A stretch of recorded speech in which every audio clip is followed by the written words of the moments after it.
Hey guys, today in this video, let's learn how to use Gemini AI with Google Bard. So if you guys are wondering how to use Gemini AI with Google Bard in this video tutorial, I'm going to go ahead and teach you guys how to do this step by step. So the first thing that we need to do is to go ahead and search for Gemini AI and then access the Google DeepMind with Gemini AI over here. This will take us to the Gemini AI's website and also allow us to access the software. Now from here, basically what we need to do is to go ahead and firstly, wait for this to load and basically use the application altogether. Alright, so once we're already onto the Gemini area, we could actually proceed with viewing what the details of this software is. We could also proceed with going on to this Bard section, and this is what is going to allow you guys to experience the Gemini Pro and Bard and unlock new ways to create, plan, and brainstorm, and more. Of course, when you tap on bard.google.com over here, it is going to relocate you to the Google Bard website and also allow you guys to use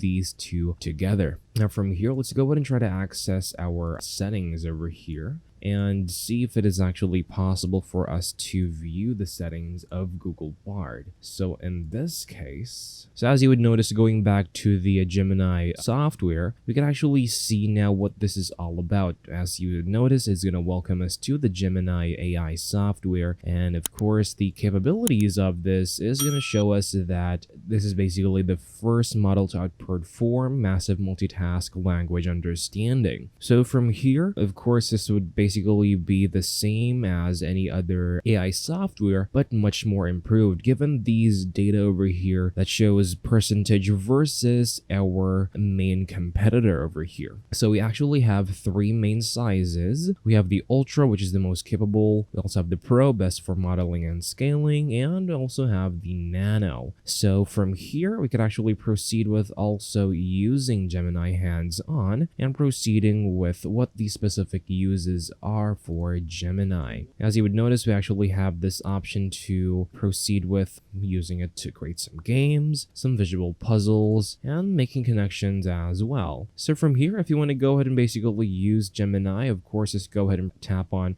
using it with Bard. But from here, basically, you could now proceed with using the Google Bard extension or using the Google Bard website to use Gemini altogether. So just go ahead and try to enter your prompt. It's going to go ahead and use Gemini with Google Bard already, because basically what Gemini is, it's the backbones or the brains of Google Bard itself. So that is all for this video, guys. If you want to go ahead and use Gemini, just go ahead and launch Google Bard and it is automatically going to use Gemini for you. I'll see you guys in the next one, and take care.